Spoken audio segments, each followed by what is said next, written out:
কবিতাৰ শিৰোনাম ছুপাৰনোভা বংশীধৰ বৰহিতুত পাব।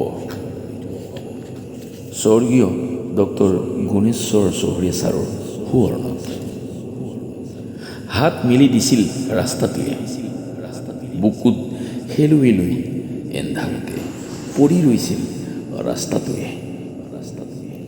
সহস্ৰ ঘাৰ বিশুতো অশ্ৰু নাছিল তাৰ চকুত, ইঞ্জিনৰ বেসুৰীয়া ছন্দত সংগীতৰ শীতল দৃষ্টিত মচগুল নাছিল সি।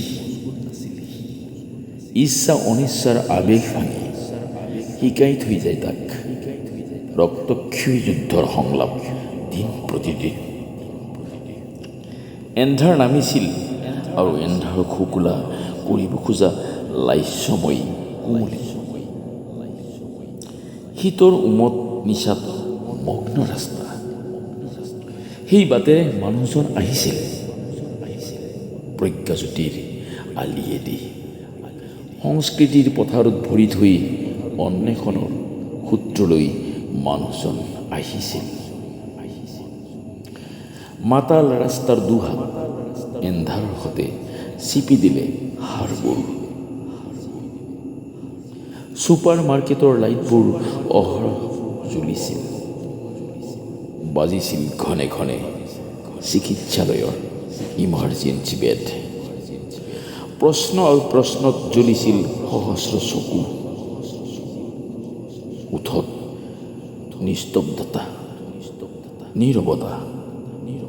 2026 17 জানুৱাৰী সূৰ্যটো পলমকৈ দেখা দিছিল। অকাই পকাই যোৱা কুঁৱলীৰ মিছিল,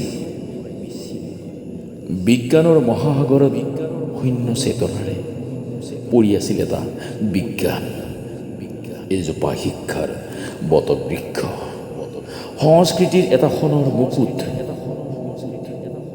বুকুৰ পৰা দিল্লীলৈ, দিল্লীৰ পৰা বেংককলৈ বিজয় ধ্বজা উৰুৱাই পোহৰ দেখুৱাই, পোহৰৰ সতে নেদেখা হ'ল যুগান্তকাৰী যুগ। 2026 17 জানুৱাৰী।